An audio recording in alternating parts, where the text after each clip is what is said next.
الحمد لله رب العالمين والصلاة والسلام على خاتم الأنبياء والمرسلين وعلى آله وصحبه ومن دعا بدعوته واهتدى بهديه إلى يوم الدين. إن شاء الله دەچینە خزمەت دوانەی بیست لە زنجیرە باسی تەسکیەی نەفس لەخوای گەورە داواکارین کە لە هەموو لایەکمان قبول بکە بتەمای پاکردنەوەی دڵ و دەروونمان إن شاء الله. لە هەروەکو بە بیرهێنانەوە إن شاء الله ئەو بابەتانەی کە لە ئەو زنجیرە دروستانەدا باسمان کردێ، یەکەم شت باسی دڵمان کرد و گرنگی دڵ لەسەر ژیانی ئادەمیزاد هەم لە دنیا هەم لە قیامەت. پاشان جۆرەکانی دڵ، دڵی زەندی ئەو جا نیشانەکانی، و پاشان دڵی قاسی واتە دڵی مردی و نیشانەکانی، و پاشان ئەو شتانەی کەوا دەبی تەمای قەسوەت لە بۆ دڵ باسمان کرد، و پاشان باسی دڵی نەخۆشمان کرد، دڵی نەخۆش و جۆرەکانی نەخۆشی دڵ، و پاشانیش ئەوەی کە لە وەکو تەڵە شەیتان دایدەنێتەوە لە بۆ ئینسانەکان، لە بۆ ئینسانی ئیماندار، ئەوانیشمان باس کرد بە فەزلی خۆی گەورە. ئێستا مایە بزانین داخوا ئەگەر بمانەوێ ئەو دڵە نەخۆشانە بمانەوێ عیلاج بکەین، ئەو دڵە نەخۆشانە کو عیلاج دەکرێت، و یاخود بزانین داخوا عیلاج و خۆراکە بە سوودەکانی دڵ چنە، بە چ شێوەیەک وەری بگرین. دیارە تاوەکو ئەو خۆراکە بە سوود و ئەو دەرمانانە وەربگرین پێویستە بزانین داخوا لە چ دەرگایەک لە دڵ بچینە ژوورێ، واتە ئەو دەرگایانەی کەوا دەمانگەینیتە دڵ تاوەکو ئەو خۆراکە بە سوودانەی پێڕا بگەینین. بەڵام پێش ئەوەی کە بزانین دەرگاکانی دڵ لە چێندرەیە و پێشەوەی بزانین خۆراکە بە سوودەکان چنە، لە پێش ئەوە وەکو قاعیدەیەکەوە معلومە دەڵێتن الوقایەة خەیر من العلاج، بەڕاستی خۆپارێزگاریکردن چاکترە لە عیلاج. خۆپارێزگاری با بڵێن پارێزگاریکردن هەتا وەکو لە نەخۆشیەکانی جەستەییش دائیمەن یعنی بەنسبەت هەموو نەخۆشێک پارێزی لۆ هەیە، ئەو جا عیلاج و دەرمانیشی هەیە، وانە ئیتر تاوەکو ئەو ئینسانە پارێزی نەکا عیلاجی ژوار بگریتن ئیسفادەی لێ ناکا، عیلاجی ژوار بگری ئیسفادەی لێ ناکا. لێیە الوقایەة خەیر من العلاج. جا وەکو ابن القەیم لە مەدارج السالکین باز دەکاتن ڕەحمەتی خوای لێبی، دەڵێتن هەر کاتێک ئەو لاشەیەی ئێمە پاک بووە لە خواردنی حەرام، و هەروەها نەفس و دڵ و دەروونیشمان پاک بووە لەوەی کەوا پەیوەست بە خۆشیەکانی ژیانی دنیا، لەو حاڵەتەدا دەفەرمی خاچی دڵەکانمان ئامادە دەبی لۆ ئەوەی کەوا تۆی خواناسی و تۆی زانستی شەرعی تێدا بڕوێنین و بەروبوومی پێ ببەخشی. ئیبن الجەوزیش لە تەفسیرەدا هەر دەربارەی ئەو بابەتەدا نمونەیەکی جوان دەینتەوە، دەڵێ جەوارح واتە ئەندامەکانی لاشەی ئینسان،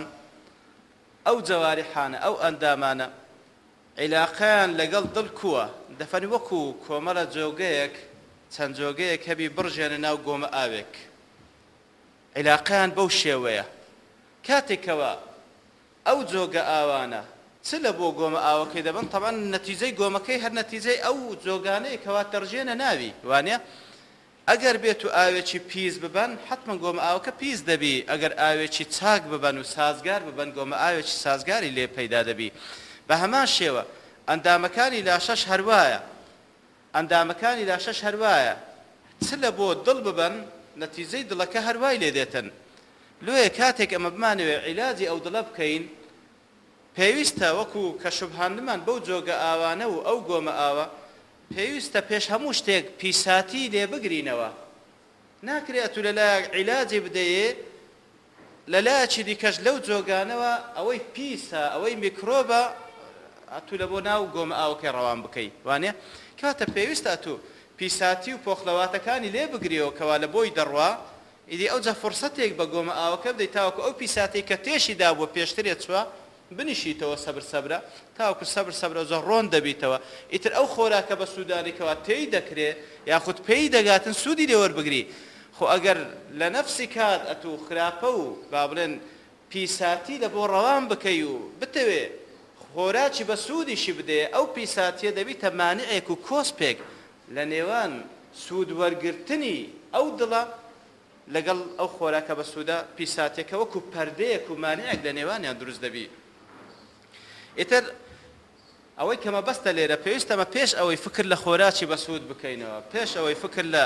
دەرمانی دڵە نەخۆشەکانمان بکەینەوە، پێویستە ئەمە ئەسباب و هۆکارەکانی نەخۆشی لێ قەتع بکەین. ئیجا معلومیشە ئەسباب و هۆکارەکانی نەخۆشەمی گوناه و تاوانە. ئەوجا نەتیجەی گوناه و تاوانیش لەسەر دڵ و دەروون وەکو وەسفی دەکەن زانان دەفەرمون عملیەکە و کالێکەکە کالێکەکی تەراکومیە. تەراکومی چییە؟ دەفەرمی هەندێک سموم هەیە، هەندێک ژەهر هەیە و یاخود هەندێک هۆرمۆنات هەیە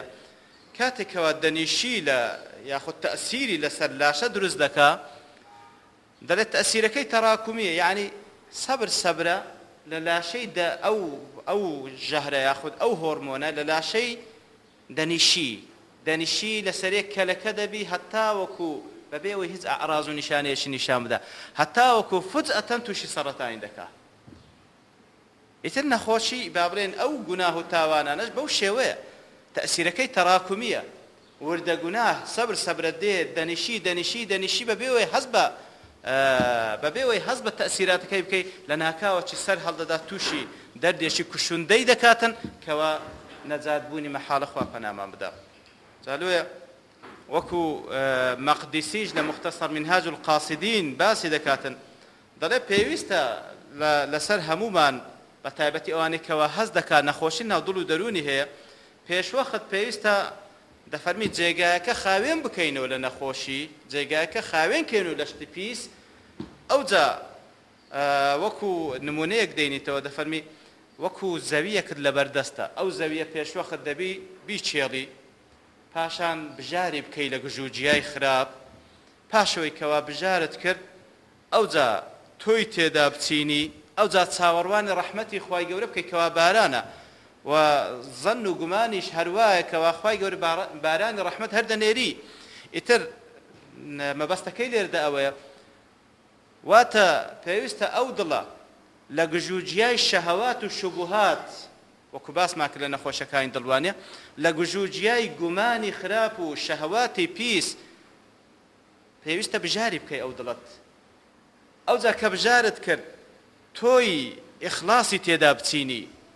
تۆی ئیرادەیەکی تێدا بچینی کەوا ئەتوو لە دڵ و دەروونەوە ئیرادەی ئەوەت هەیە خواپەرستی ئەنجام بدەی، ئەوجا ئەوەندە کافیە؟ نا. ئەوجا چاوەڕوانی ڕەحمەتی خوای گەورە بکەی سوبحانەوە وتەعالا. هەروەکو ئەو جۆتیارە و ئەو کەسێک کەوا خاکەکەی دەچینی بژاریشی کردیە بەڵام زۆر محتاجە بە ڕەحمەتی خوای گەورە کە بارانە، و ئەو کەسەش وەکو گوتمان کە بەو شێوەی بەو کارە هەستا ئەوجا چاوەڕوانی ڕەحمەتی خوای گەورە دەکات تا وەکو بارانی ڕەحمەت بڕژێتە سەر دڵەکەی و ئەو تۆی کە چاندیتی تۆی ئیخلاس و تۆی ئیرادەیەکی جازم ویستێکی بەقووەت لە بۆ عیبادەتکردنی خوای گەورە و بە شێوەیە کە خوای گەورە لێت قبول بکە، ئیتر چاوەڕوان ڕەحمەتی خوای گەورە و ئەو چاوەڕوانکردنەش بریتیە لە دوعاکردن و پارانەوە و ڕەجا بە ڕەحمەتی خوای گەورە. هەروەکو کەسی ئەو کەسێک کەوا جوتیارە کاتێکەوە کارەکەی ئەنجامدا ئەوجا چاوەڕوانی بارانی ڕەحمەتە لە زستان و لە بەهار، کەواتە لەو کاتانێکەوە دیارە کاتی بارانە. کەسی ئیمانداریش کاتێکەوە بەو شێوە بەو کارە هەستا ئەوجا چاوەڕوانی بارانی ڕەحمەتە بڕژێت سەر دڵەکەی، ئەویش کاتی دیاریکراوی خۆی هەیە لە هەر 24 ساعاتێک دیارە، یعنی ئەو کاتانێکەوە کاتی هاتنی ڕەحمەتی خوای گەورەی کە بە بەردەوامی هەیە، بەڵام بە تایبەتی لەو کاتانەی کەوا ئەتوو لە سوزدەکانت دای لە نوێژە فەرزەکانت پێشی سونەتەکان وانە لەبەرەوەی دیارە وەکو بە بەڵگەی قورئان و سنەت و لە قەدەر نوێژە فەرزەکان لە خوای گەورە نزیک دەبیەوە، لە ڕەحمەتی خوای گەورە نزیک دەبیەوە. بە تایبەتی وەکو پێغەمبەر صلی الله علیه و سلم دەفەرمێت ئەقرب ما یکون العبد من ربه وهو ساجد، لە کاتی سوزدەبردن و لەوەش زیاتر لەو کاتانەی کاتی نزولی ئیلاهیە سبحانه وتعالى لە سەیەکی ئەخیری شەو، کاتەوە کاتی دابەزینی ڕەحمەتی بارانی ڕەحمەتی خوایە لەسەر دڵ و دەروونەکان، کەواتە بە تایبەتی لەو کاتانەی سەیەکی ئەخیری شەو هەوڵ بدە کە خوای گەورە وا لە بەندەکان نزیکە سبحانه وتعالى ئەتوش لە نزیکترین وەزع بی لە خوای گەورە کەوا لە سوزدەدا بی، وانە کەواتە لەو کاتانە چاوەڕوانی ڕەحمەتی خوای گەورە دەکەی سبحانه وتعالى. ئەوجا لە هەموو حەفتان لە جومعان بە تایبەتی لە با بڵێن لە هەموو مانگان لە دووشەم و پێنجشەمان لەو کاتانی کەوا کاری کردەوەی بەندەکان بەرز دەبیتەوە و هەروەها لە با بڵێن لە ساڵدا لە کاتی ڕەمەزاندا بە تایبەتی لە کاتی عەرەفەدا ئەو کاتانی کەوا معلومە یعنی وەکو زانایان کە زۆر بە تەفسیل باسییان لەو کاتانە کردێ کاتی نزولی ڕەحەماتی خوای گەورەیە سوبحانه وتعالى کە لە هەموو کاتێک مەوجودە بەڵام لەو کاتانە زیاتر و ابن القيمش رحمتي خوای لێبیتن لە فەوائددا کە باز لەو حەقەتە دەکاتن مەبەستمان خاوێنکردنەوەی دڵ و دەروون و ئەخۆت على لەقەڕ ڕاگرتنی ئەو مەدەی کەوا ئەتووە بەردەوام دەینێری لە گوناه و تاوان لە ناو دڵەکەت و لە لایش کەش دەتەوێت عیلاجی بکەیت نا پێویستە تو یەکەم جار ئەو مەدی گوناح ڕابگری ئەو جا هەوڵ بدەی خۆراکی بەسوود و دەرمانی لە بۆ پەیدا بکەیت جا ئیتر ابن القيمش رحمەتی خوای لێبی دەڵێتن قبول المحل لما يوضع فيه مشروط بتفريغه من ضده وكو قاعديك واتا هر جيغاك ك وكو اوي بك بيوي شد قبول بكاشتي بسود شرطي هي شرطك اوي كوا دجي او شتيك اتودتو بي ببخشي لي خاوين بكيوا خاويني بكيوا كواتاتو پێویستە ئەو دڵت لە گوناه و تاوان خاوێن بکەیەوە ئەو جا ئامادەی بکەی لە بۆ قبولکردنی دا و دەرمانی بە سوود لە بۆی کەوا بەدڵەکەت بگاتن و نزیکت بکاتەوە لە خوای گەورە سوبحانه وتعالى زەوەکو ئەو نمونە دەینتەوە دەفەرمی ئەندامەکان طبعا وەکو گوتمان ئەندامەکانی لاشەنەکەوە وەکو جۆگە ئاوەکەی کە ئیبن الجەوزی فەرمووی دەڕژێتە ناو گۆمە ئاوەکە دەڕژێتە ناو دڵ پێویستە ئەو ئەندامانە خالی بکەی لە گوناه تاوەکو ئەوجا بیڕازێنیەوە بە خۆراکی بەسوود کە تاعەتە اینجا دەڵێ کەسێک کەوە ئەو چاوەی تێر بکا لە نەزەر زۆر زەحمەتە ئەو چاوە بتوانیتن قورئانی پێ بخینیتەوە پێشی بخینیتەوە لەوانەیە لەزەتی لێ نەکا زۆر زەحمەتە بەو چاوانە بتوانێت بیر لە مەخلوقاتی خوای گەورە بکاتەوە کە ئەویشیان عیبادەتە ئەو جۆیانەی کەوا پڕ کردیە لە غەیبەت و لە گۆرانی و لە مۆسیقا و لەو مەسائلە پێشەرعیانە زۆر زەحمەتە بتوانێت ئەو جۆی بڕازێنیەوە لە ڕێگای جۆیەکانتەوە کەوا مەربوطە بە دڵ شتی بە سوود وەربگری لە قورئانی پیرۆز و لە بیستنی مەواعیظ و ئەو شتانی کەوا لە خوای گەورەت نزیک دەکاتەوە ئەو پێیانەی کەوا بەردەوام لە بۆ خراپەی بەکاردەینی زۆر زەحمەتە بتوانی بۆ پێیانە بچیە مزگەفت و تاعاتی خوای گەورەی تێدا بکەی کەواتە پێویستە ئەتوو گوناه ڕابگری تاوەکو ئەو جە بیڕازێنیەوە ئەگەرنا لەو فەرزنا بە گوناه و تاوان ئەو جا بتەوێ خۆراکی بە سوودیش پێشکەش بکەی بەڕاستی ئەو گوناه و تاوان دەبنە مانعێک لە نێوان دڵ و لە نێوان گەیشتنی ئەو خۆراکە بە سوودانە بە دڵ و دەروون جا وەکو لە ڕیسالەة المستەرشدین هاتیە دەڵێ دڵ وەکو ماڵێکە 6 دەرگای هەیە گوتمان ئەندامەکان بە گشتی هەمووی دەرگانە لە بۆ گەیشتن بە دڵ بەڵام بە سەرەکی دەڵێتن 6 دەرگای سەرەکی هەیە ئەو 6 دەرگا سەرەکیە 4یان لەسەرە ئەو دوانیان لە ئەندامەکانی دیکەیە زمان بۆنکردن بە کەپوو بیستن و هەروەها دیتن ئەوە 4 دەرگای سەرەکیە لە بۆ گەیشتن بە دڵ ئەو جا دوو دەستەکان دوو پێیەکان ئەو کار و کردوانەی بەدەست ئەنجامی دەی ئەو کار و کردوانەی بە پێیەکان ئەنجام دەدرێت کەواتە ئەو 6 دەرگا سەرەکیە هەیە پێویستە ئەمە پێش ئەوەی کەوە بین بیر لە عیلاج و لە خۆراکی بەسوود بکەینەوە لەوەی کەوە بیگەینە دڵە نەخۆشەکان پێویستە زۆر بە چاچی پارێزگاری ئەو 6 دەرگایە بکەینەمە زۆر بە چاچی پارێزگاری ئەو 6 دەرگایە بکەین جاوەکو ابن القيم رحمة خوای لەبی ئەوەی بە ڕیبات باس کردیە وەکو خوای گەورە سوبحانه وتعالى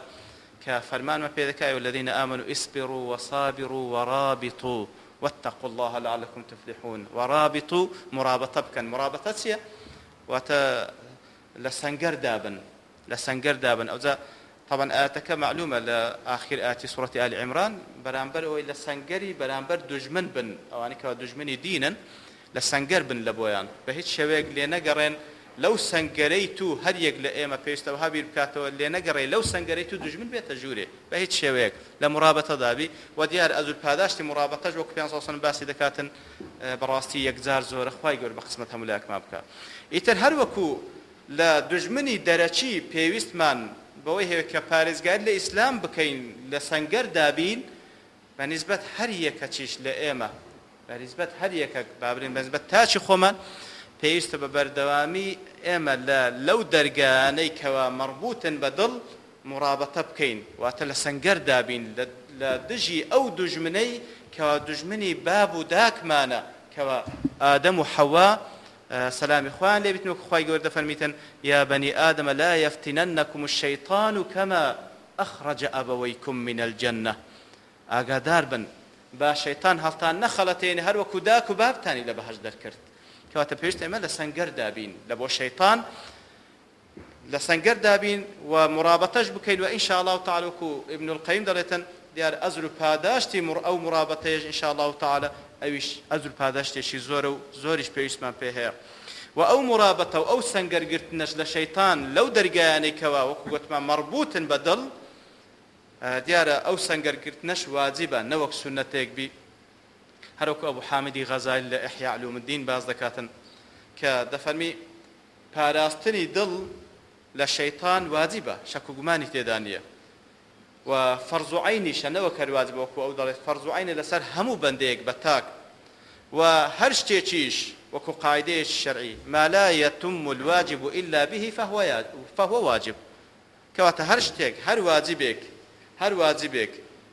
ئەگەر ئەو واجبە پێویستی بە وەسائلی دیکە هەبێتن گرتنی ئەو وەسائل و هۆکارانە لە بۆ ئەنجامدانی ئەو واجبەی وەسیلەکانیش دەبتە واجب کەواتە هەر وەکو نوێژ بەبێ دەست نوێژ ناکرێ ئیتر پارێزگاریکردنیش لە دڵ پێویستی بە چه هەیە پێویستی بە زانینی ئەو دەرگایانە هەیە کەوا شەیطان لێوێندرێ لێمان دێتە ژوورێ ئەو دەرگایانەی کەوا مەربوطن بە دڵ دەرگای دڵن لۆیە زانینی ئەو دەرگایانە واجبە لە بۆ ئەوەی کەوا بتوانین سەنگەر لە لای ئەو دەرگایانە بگرین تاوەکو لێ نەگەڕین شەیطان لەو دەرگایانە لێمان بینە ژوورێ و دەسەڵاتیان بەسەر ئەو دڵەدا دەسەڵاتی بەتەواتی بەسەر ئەو دڵەدا بشتێ ئەوجا تەماشا دەکەی دەڵێ شەیطان ئەختەڕ و سارق لە هەموو دزێک خەتەرناکترە بەڕاستی سەلمەی کوڕی دینار قسەیەکی زۆر جوان دەکا یعنی قسەکەی ئەگەر لێی ورد نەبیەوە لەوانەیە زۆرت پێ عەجیب بی دەڵێ قد رضيت من أحدكم لنقول رازمة لهر يكيكتان أن يبقي على دينه كما يبقي على نعليه سبحان الله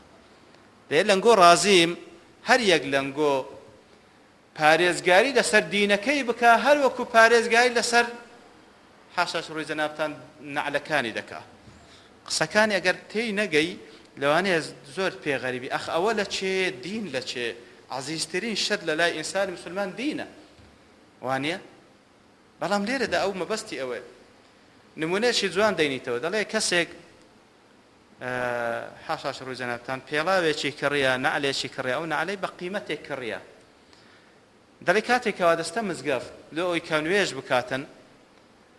طبعا دڵی بەو پێڵاوەیەوە بەندە دێتەن هەوڵ دەدا لە ناو چیسەیەکی بکە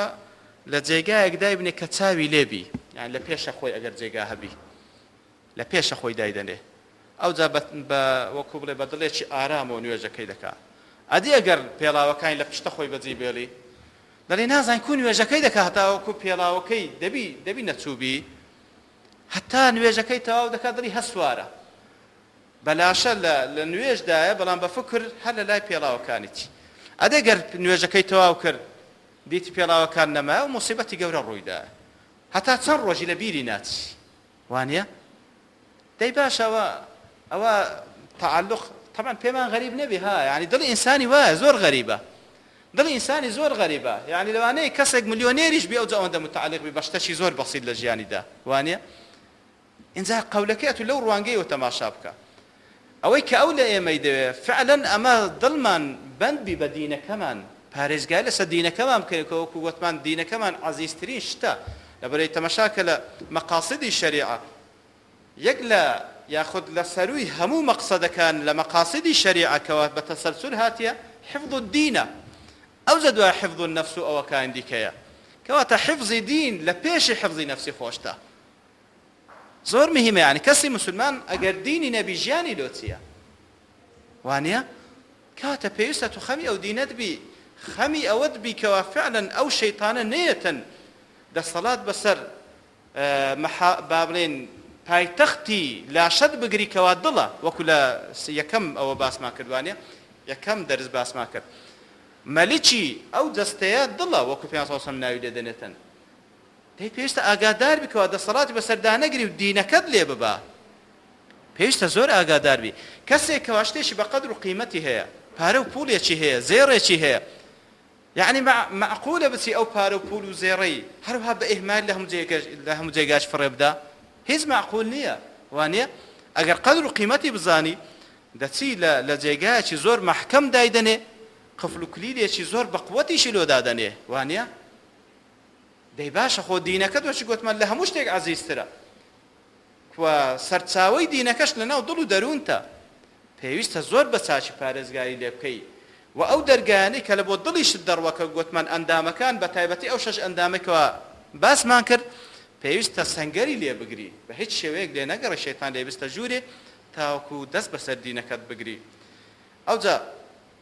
لەگەڵ ئەوەش پێشەوەی بچینە باسکردنی ئەو دەرگایانەی دڵ یەک بەیەک ئینشاءالله تەعالا وەکو مژدەیەکی خۆش ئەویش ئەوەیە کاتێکەوە کەسێک هەوڵ دەدا یعنی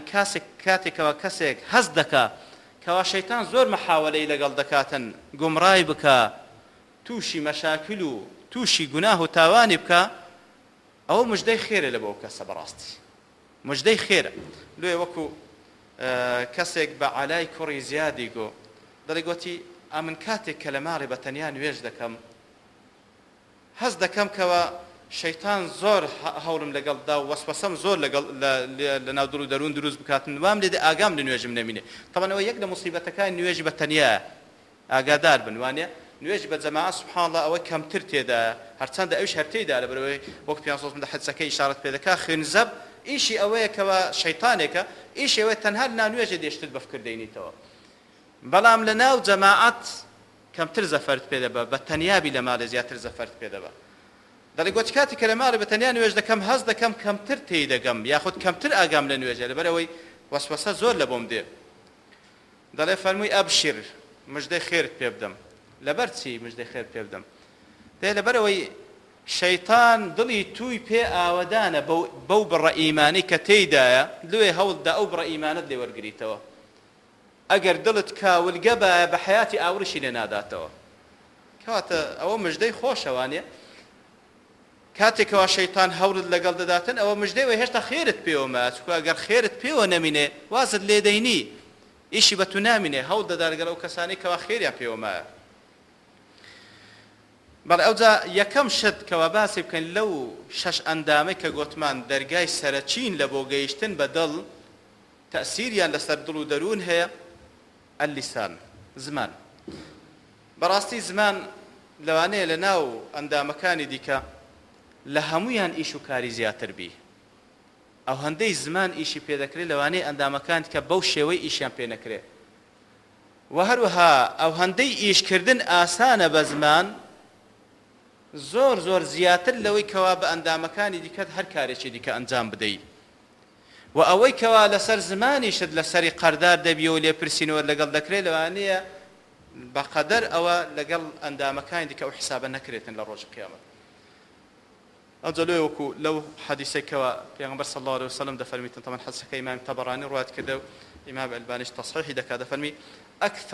ئەکثر خەطایا بەنی ئادەم في لسانه سبحان الله زۆرترین گوناه و تاوانەکانی بەنی ئادەم لە چێن دەرێ لە زمانیتی لێ لە حەدیسەش کە ئیمام ئەحمەد ڕوایەتی کردە پێغەمبەر صلی الله عليه وسلم دەفەرمی لا يستقيم إيمان عبد حتى يستقيم قلبه تمشاك لا يستقيم إيمان عبد حتى يستقيم قلبه إيماني هيس يكيك لنقو تواو نابي حتى وكو ضلي راستري نبي ولا يستقيم قلبه حتى يستقيم لسانه أو دلش راستري نابي بوشي ويكخوا ديبي حتى وكو زماني راستري نبي كواتتمشاك علاقي بيني زمان وبرامبر بدل يعني بيان صلى الله عليه وسلم ناو همو أندامكان باس چين دريك حتى أو دل راستري نبي تن إيمان راستري نبي أو دل كو راستري نبي حتى زماني راستري نبي أو دلش راستري نبي تن لسر ديني خواي قورا لا حديث كإمام ترمذي رواية كردي والبانيش تحسيني دكا دفرمي إذا أصبح ابن آدم هر كسيق لبني آدم كاتك وبياني دكاتوا فإن الأعضاء كلها تكفر اللسان همو أندامكان لاشة همو بيانيان تكفر اللسان تكفر اللسان وتتذلل له وتتواضع له واتهمو أندامكان دبارين ولا زمان همو أندامكان دبارين وكو زليلين شانددن لبو زمان في ضلين فتقول اتق الله فينا لخواي بترسي درباري إيما فإنما نحن بك براستي إيما هرب بهوي تو بندين واتا إيما مصير تسارنوس ما لقل تو بسترايتوا فإن استقمت استقمنا أقرتو راست الريبي إيما راست الريبين وإن اعوججت اعوججنا وأقرتوش خوار بي لا تريبي إيماش بهماشيوا لا تريبين لو مالك كوري دينار رحمة خوالي بدا فرمي إذا رأيت قساوة في قلبك أقر دي تدلك رقبوه ووهنا في بدنك ودي تدلا شاشت بطاقة بوه وبس لبطاقتي لاشا لا أنزام داني طاعة وعبادة وحرمانا في رزقك ودي تد لرزقي شد بقشتي رزق طبعا بمفهوم شامل كيف لرزقي شد هذا كي محرومي لابد نايا سبحان الله بوشيوي أوي أتو تمنى دكي أو زل بارا لو رزقي كوا تمنى دكي خواي يقول بيت بخشي لصحة خوشي لعلم أو أنا هم رزقي خواي قولنا هم أوشتانا رزقا لرزقي هذا كي حرمان هي وتتوشي كمكرتي هاتي فاعلم أنك تكلمت فيما لا يعنيك يقلقناها كان زمان أوي سبحان الله أجر أوشتانا توش هاتي بزانأتو قصة كردي لبابتك كواهز علاقي بتونيا أدي أجر دروي كرد بي أدي أجر بختاني كرد بي أدي أجر غيبي كرد بي أو بس قصي كرد لبابتك هيز علاقي بوينيا سبحان الله ده فرمي أول نتيجة كانت إذا وكو قلت من أو دلا زور أو يقل درجة سرتشيا كان كوا بيوسط بدل زمانه تأثيري زمان لسردل بهماشيوا أو شتي كلنا وضل يشال لسر زمانة عيني بهماشيوا رنگ داتوا لو براسي أندام كان بقشتي وزمانش بتايبتي هر وكو أندام كان تأثيري لسر دل درون هيا بهماشيوا ضل يشد تأثير لسر أندام كانت هيا عندك معادلة كيميائية هي قربينا في ساوتان هوردو سهمي هي لبو أولاج دروا له أولاج دروا يعني أوش قابلة تأثير ليكابيك بقرنتو أو باردوخة أويدي كاج عين دي قرنتو أو باردوخة كاتب هماشيو أوزا أجر دتوي هر يقل إيمة دمانوي اختباري دلكي خومان بكيم زاين دلك كمان تصدليك أولا خلال الزمان من خومان دناسين براستي وكو يحيى كوري معادلة القلوب كالقدور في الصدور ومغارفها ألسنتها براستي دلكان كالقدور قدور جمع قدرة قدر واتوكو منزل لناو سينغ دا وزمانيش وكو أو كوتسكي كوا أو خواردني بيدر دين لناو أو منزلي كواتا زمان حالي دل براستي دا تيوبزاين دلت كوا تمشاك زمانت كوا خود دناسي لو دا فرمي أقر دا تيوي كسيك بناسي هلا درجي قسي يحيكو رمعات فانتظر الرجل حتى يتكلم دتوي كسيك بناسي بيدوينا يا تصاروان كاتا خسان دكا فإن لسانه يغترف لك ما في قلبه لبرو زمانكي أوي لنا وضليتي لوين دري لبو الدرديني أوي لنا وضليتي هل لوين دري لبو الدرديني نشان دداك واتكسيكا زالو خواهي قولش تماشاك إلا قرآن بيروسكاتك وباز لمنافقين دكاتا لسورة محمد صلى الله عليه وسلم دفرمي ولا تعرفنهم في لحن القول ولا تعرفنهم في لحن القول منافق كان كود ناسي ده فرمي لا شوازي قصة كردنيان ديان ناسي سنك براستي أويك لنا وضل بسر زمان دادي لويا ولا تعرفنهم في لحن القول لويا أجر هل يقلقهم اختباري ضل كمان كرد يتردل كمان لو بديار دكوي ضليج ديار لنيوان دو حالته يعني وكو داري خزانة الخير العامرة واتە پڕە لە دڵ ئەو دڵت پڕە لە خێر ئاوەدانە بەو خێرێکەوە تێیدا وياخذ مستودع الشر العاتي یان ئەوە بوویتە کۆگایەک لە بۆ شەڕێکی زۆر خراپ خوا پەنامان بدە. ئەوجا وەکو باسکردنی کەمێک لەو دوو حاڵەتە ئەو دڵانەی کەوا یاخود ئەو کەسانەی کەوا خاوەنی ئەو دڵینە کەوا دڵەکانیان خەزانەی خەیرە پڕە لە خێر گوتمان لە چ دەیناسیەوە؟ لە زمانی دەیناسیەوە لە زمانی بەدیار دەکەوی. دیارە چاکترین کەس لە ناو بەشەریەت پێغەمبەرانن عەلەیهیمو سەڵات وەسەلام. لەوانە یوسف عەلەیهی سەڵات وەسەلام تەماشا دەکەی کاتێک کە لەو ئیبتلا و موسیبەتانەی کە بەسەری هات یەک لە بەلاو موسیبەتەکان ئەوە بوو کە لە ماڵی عەزیزی میسر خێزانەکەی عەزیزی میسر داوای لێ دەکات لە بۆ فاحشە والعیاذ بالله. پاشان وەکو معلومە پاشان طبعا ئەو فاستعصم زۆر بە توندی خۆی پاراست خۆی دا پەنای خوای گەورە سبحانه وتعالى هەتا وای لێ هات لە دەستی هەڵات ئەویش بەدوای داڕۆیشت واستبق الباب وقدت قميصه من دبر وألف يا سيدها لدى الباب وانيا بدواي دا دروا لبشتو راي دشيشي للاي درگادا كيوسف عليه الصلاه والسلام دبي هل بلا دستي دبيني بياوكي او جني عزيزي مصر بديت بران بريان يكسر جنك سدليتن ما جزاء من اراد باهلك سوءا الا ان يسجن او عذاب اليم سزاء او كساتسيه كوا ما بستي خرافه كردن بي لقل اهلت لقل خيزانك الا دو حالتي باز دكا الا سجن بكريان عذاب شي بايش وازار يوسف عليه الصلاه والسلام سد فرمي بس صار كلمه ده فرمي زياترنا قال هي راودتني عن نفسي زياتريشنا طبعا موقفش زور ناخوش يعني تصور بك افرتك بخوي تعرضي دكا لمالي او كسيكوا تنصار لوي دجي او سيدي تاكي هبو برانبري كسيك غيري خدا سبحانه وتعالى كسيدي كيني لولاتا لمالي او كسيكوا پرورده بوا استوا خيزاني عزيز مصر اتهامي دكا لا عزيز مصر دلي او وشتي تعرضم بك يعني هر يكك بلا جيغايوي بتايبتي پیغمبران عليه الصلاه والسلام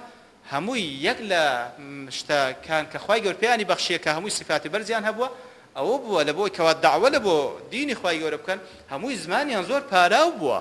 وانيا هر يكك بلا جيغايوي لجاتي او تساري كلمه بلاي كمثل كلمه قصان دكا بتايبتي كوا وكوي بريه وانيا تسل كلمه اخروا توشو حالتها تي اتهامي شي بكري هل يك بلا جيبي هم تفاصيل كده جرتونا والله امن توم او هاي كردو او هاي قلت واني او صار كلمه قال هي راودتني عن نفسي او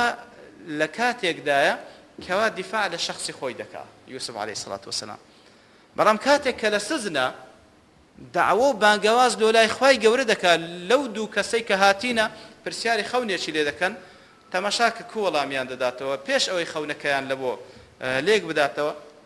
بوشي دست بيدكا إني تركت ملة قوم لا يؤمنون بالله وهم بالآخرة هم كافرون واتبعت ملة آبائي إبراهيم وإسماعيل وإسحاق ما كان لنا أن نشرك بالله من شيء ذلك من فضل الله علينا وعلى الناس ولكن أكثر الناس لا يشكرون يا صاحبي السجن أأرباب متفرقون خير أم الله الواحد القهار ما تعبدون من دونه إلا أسماء سميتموها أنتم وآباؤكم ما أنزل الله بها من سلطان إلى آخره تمشاكا لو دير باس كردني دعوة لولا إخوائي قورة سبحانه تمشا أو هم كلمات بقوتا مع العلم وأنها هاتنا داواي أو إذا كان خوان في ابناسين سبحانه وتعالى هاتنا خوني شالو تعبير بك هريك بخونش دتلوان تعبير بك بلام او لبناي خوای گور او همو وصفي خوای گور دکا وصفي دين دکا لبوان وصفي ملت دکا بلام لبناي خوي لدفاع كردن لخوي تنها تسال كلمه بكارديني او دلاله لسرتي دلاله لسروي او ضلي خوي او ضلي يوسف عليه الصلاه والسلام تيتي دا او ضلي خوای گور او ضلي يوسف عليه الصلاه والسلام خوشويستني خوای تدا پڕە لە بانگەوازی کردن لە بۆ خوا هیچ ئەوەندە خۆشەویستی خۆی و دیفاعکردنی لە خۆی تێدا بەشی چار کەلیمە سبحان الله لەبەرەوەی گوتمان بەڕاستی لە خلالی زمان ئینسان دەناسی هەتا تەماشایکە کاتێککە لە کۆتایی سوورەتەکەدا کاتێکەوە قەزێکە کۆتایی پێدێ و بەیەکتری شاد دەبنەوە و داوای یاعتزاری لێ دەکەن و ئیتر ئەویش لە خوای گەورە دەپاڕێتەوە بەو شێوەیە کاتێککە وەصفی ناز و نعمەتەکانی خوای گەورە دەکات لەسەر خۆی دەفەرمێ وقد أحسن بي إذ أخرجني من السجن وجاء بكم من البدو من بعد أن نزغ الشيطان بيني وبين إخوتي ئەو برانەی دەزانیت چ دەردەسەریەکیان پێبەخشی وانیا دەزانیت چیان لەگەڵ کرد آخر سەرەتای موسیبەتەکان بەوەی دەستی پێکرد کە ئەوان هاوێشتیان ناوبیرەکە ئەو جا لە پاشەوی وەکو عەمدێک کڕا و فرۆشرا ئەو جا لە پاشەوی تووشی ئەو بەلا موسیبەتە هات لە ماڵی عەزیزی مسر ئەو جا لە پاشەوی ئەوەندە ساڵە لە سزن ماوە هەمووی بە سەبەبی وان بوو وانە بەڵام تەماشاکە چەند بە ئەدەب باسییان دەکات ناڵێ پاش ئەوەی برایەکانم ئەوەندە غەدریان لە من کرد دەفەرمی من بعد أن نزغ الشيطان بيني وبين إخوتي پاش ئەوەی کەوا شەیطان یعنی سبحان الله تەبریئەی برایەکانی دەکات پاش ئەوەی شەیطان کەوا تۆی خراپەی چان لە نێوان من و لە نێوان برایەکانم تەحدیدشی ناکات یعنی چی هەمان تاوانبار بوون ئەوە دەلات لەسەر چ دەکات دەلات لەسەر دەکات ئەو دڵە پاکەی یوسف عليه الصلاة والسلام ئیتر وەکو پێغەمبەر صلی الله عليه وسلم لە حەدیثێکدا کاتێکەوە پرسیار لێ دەکەن حەدیثەکە لە سنن ئیبن ماجەدا هاتیە حەدیثەش صحیحە پرسیار لێ دەکەن ئەی الناس ئەفضل چێ باشترین کەسە یا رسول الله دەفەرمی كل مخموم القلب صدوق اللسان مخموم القلب وەکو لە بابلین لە حەڵقەکان ڕابردوو باسمان کردێ كان صلى الله عليه وسلم وجليل برسم باش صدوق اللسان والظالمان شيء هذه مخمول القلب شيء هو التقي النقي إلى آخر الحديث وانيا أو كلير ما بس معنا كان صلى الله عليه وسلم إشارة لبو دوش الدكا زياترنا باشترين كاس أو كاسيا ضلي باكا وصدوق اللسان راس قوش براستي إنسان بو دوشتيه ضلي باكا ضلي شي باك برلا تقوى وهروا زماني شي راس قوشي هي زمانێکی ڕاستی هەیە بە هیچ شێوەیە خراپەی پێ ناکاتن لە حەدیثەکە کە عین لە سنن ئیبن ماجەدا هاتیە ئیمامی عەلی خوای لە ڕازی بی کاتێکەوە پێیان سەڵاسم دەینێری لە بۆ یەمەن تاوەکو قەزا لە نێوان خەڵکی بکاتن ئیتر ئیمامی عەلی دەفەرمیتن ئاخر کوو بچم و چ بکەم و ئەو حادیسانی تە پێشم لەوانەیە پێم حەل نەبی پێیان سەڵاسم ئەوەی کە لێرمە بەستمانە دوعای لۆ دەکات تەماشای دوعاکە پێغەمبەر صلی الله عليه وسلم قال اللهم اهد قلبه وثبت لسانه اللهم اهد قلبه وثبت لسانه سبحان الله دوشت هدايتي ضلكي بدي زمانكي راجيراو بكي لسر راستي بس او هنده كواتا دعاي دي كيلو نكر بيان صلى الله عليه وسلم او زاد فرمي كتفوين دري دفرمي والله هيت قضيه نهات بيشم الا اخوي جور سبحانه وتعالى توفيقي كرنا بس هاكترين شيء وحكم كم لنيوانيان حتى وكو تاثيري او دعاء وكزانا عند فرمون لسر امامي علي خوي رازبي او ابو دفرمي لا معلومه او فتني كوا يخي بيغرت لاخر جيان امام علي لكوتايج دا لسري كجراو درجه شهاده ورغن ان شاء الله تعالى بشاهدي پیغمبر صلى الله عليه وسلم اتر لو فتنه يجدابو او همو خلق الشريان لقل ذكر كاتك ودوان لامامي علي ذكر خويل الرازي بتن يا امام او كسيك وشر لقل ذكاتن حكم يرجع لسر بدا حكم ما بس يعني او بك تكفير يا بك بكافر يا مزانه تي دفرمو ديفرمو اخواننا بغوا علينا اخواننا بغوا علينا براي ايمن كواتل لدائري اسلام نسوي ندري لدائري ايمان نسوي ندري اخواننا بغوا علينا براي ايمن بلام ظلما لذكن وكزانان دفنوا هر تاثير دعاكي پیغمبر صلى الله عليه وسلم او زمان راست درسته كبراستي التعبير لو ضل باكي كواهيبو اتلر دا بابته كما باسب كان بلام لبر توابوني كلر دا وستين باذن اخوي جور الله وانيدا هاتو دينو خدمت او بابته ان شاء الله تعالى دسينا دوي اخوي جور دا بارينو لو كسانه بين هر وكو او ضل باكي بپیغمبران بخشي عليه الصلاه والسلام او زمانه رازگویی کوا به پیغمبران و به اتباع پیغمبرانی بخشی عليهم الصلاه والسلام خوای گور به فضل خوی به ایمش ببخشی خوای گور به فضل خوی ایمش والي بك كواشياو بين لبو أو رحمة برزي خواي سبحانه وتعالى. سبحان ربك رب العزة عما يصفون وسلام على المرسلين.